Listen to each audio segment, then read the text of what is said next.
So just here, this is actually the initial fray of the start of the round. The enemy actually get to the hill first, and you can sort of see they get set up before we're all there. You see the little kids in that sort of getting into position. We're a little bit further back, sort of trying to push up on them, taking pot shots and whatnot, trying to get up. I was a tad surprised where I saw that small child with the what's that again? It's the N-Strike automatic spring electronic blaster. Stampede, yeah. Was actually pegging away at Ultra and I, and yeah, he almost got us, but I got him. It's always fun seeing a Stampede and old N-Strike blasters you just don't think of anymore on the field, pegging away at you and actually being effective, I reckon. I remember one where someone rocked up with a Stampede and we were like, oh, it's a Stampede, and then I went to buy it. And here's me dealing with that small child with the aforementioned Stampede. Whoa, back up! Crazy kid with an automatic. There's only one way to deal with that. Gotcha, young lad.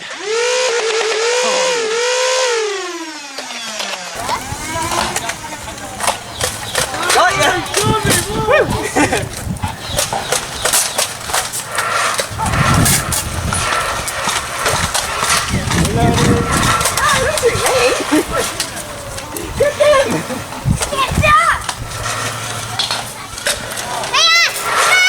I'm on your side, dude.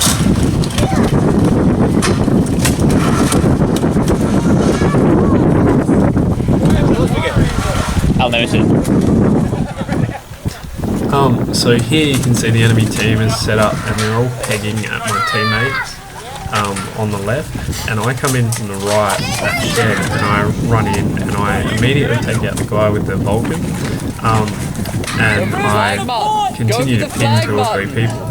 Now here I actually did forget about the hill, and you see me pick it back up, but that flank sort of allowed us to clear the enemy team off, and our team pushes back up into sort of defensive positions. We get the line back, and now we're back in control of the hill. But that flank sort of let us push up, and just shows how like a good flank can really make a difference in a game.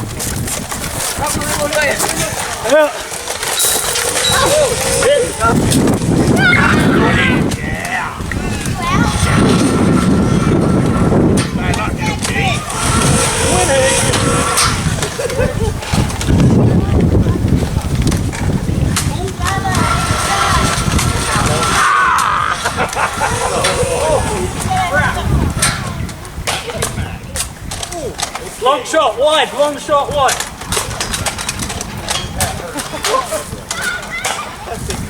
They got us. Break, left. Watch your left. Oh yeah. Oh, that's not good.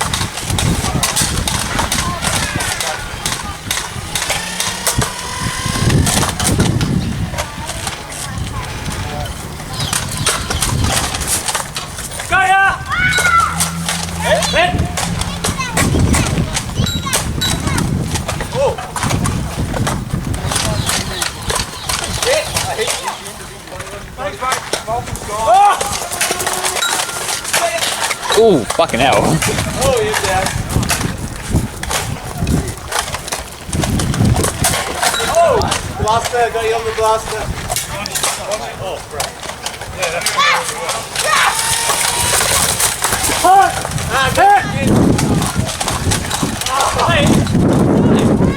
What? The flag's out. The flag's out. No, hold up. Might be it. That's not us touching. I'm out. Yeah, I know.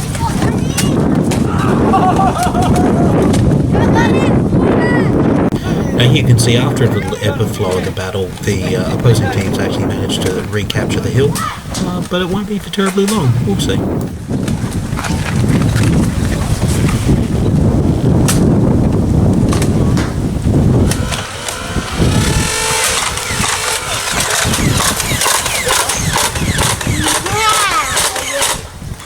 Hey, stop firing so much.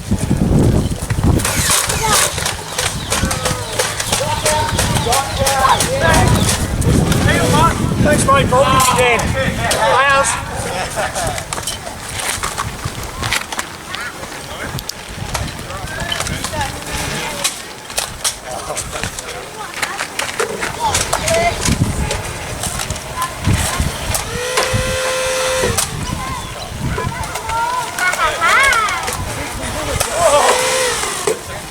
Sorry if I got you. I got it! Oh, back. Oh yeah, double. Thank you, bye. They managed to get. Give me cover. Thanks, mate, you're gone. Now this is what has just happened from my perspective. Thanks, mate, Vulcan, you're dead. Comes in, and yeah, so just from a different angle. Hope it helps.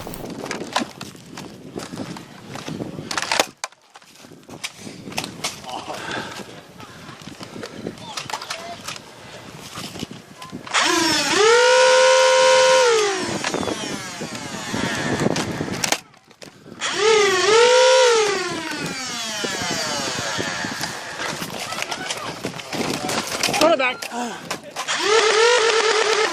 Thank you, bye.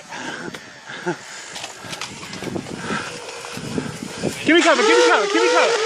Thanks, mate, you're gone. They managed to get 2 seconds from that cab. Nice. Long shot, someone get that guy. Watch out.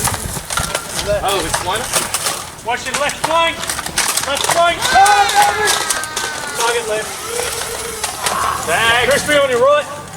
Quick. Long shot for him. Right. Yes! I'll take that.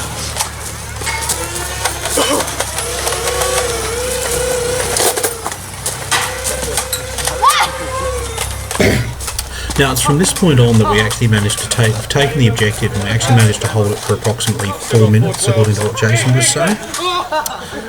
As you can see, there's a bit of a lull in the battle, you know, a bit of ebbing and flow.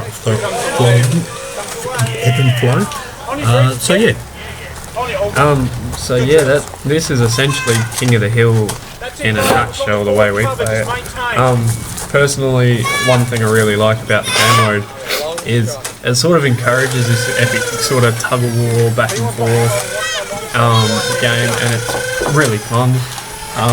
One thing I disliked on this particular day is we had the spawns maybe a little bit too far away, but we dealt with it. It worked out well and it was a fun game.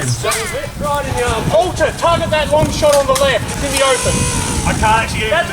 Roger. Oh, no. I'm done anyway. You're out. Oh, just missed him.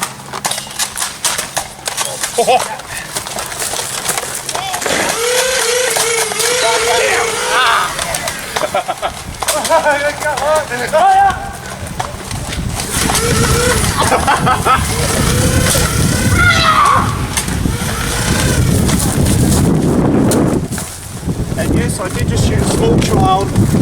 I think I caught the little kid with the yellow glove. And again, from my perspective, all targets are valid targets. But more seriously, it's always a good idea to actually throw your enemy off, and even when you're on the defensive, sometimes just throw in a quick counter-attack, inflict some casualties, gain a little bit of ground tactically. So they have to now retake that ground even when they, as part of their counter-attack. It can be a good tactic. One of the things that I really like about King of the Hill, similar to Bomber Run, in terms of getting tagged, it doesn't actually matter that much. It's really whether if you actually get something as a result of getting tagged, then it's worth it. I could have only, actually in this, when I moved forward and I tagged those two people, I got tagged myself. But you can see this green bush, we really should have backed me up as I ran back and secured that green bush, which buys us even more ground that they now have to take even before they start their main counter-attack to capture the hill. And then just with team play as well, you'll hear a lot of the background noise. We're calling out people to take out and we're going, watch your left side, watch your right side. Team play in this game mode is so important because if you don't play as a team, you basically just get wiped time and time again and you can't hold the hill.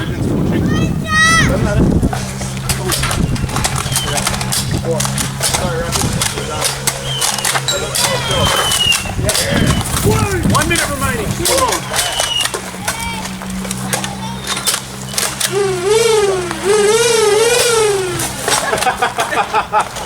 Brilliant. Almost. Hold it, guys.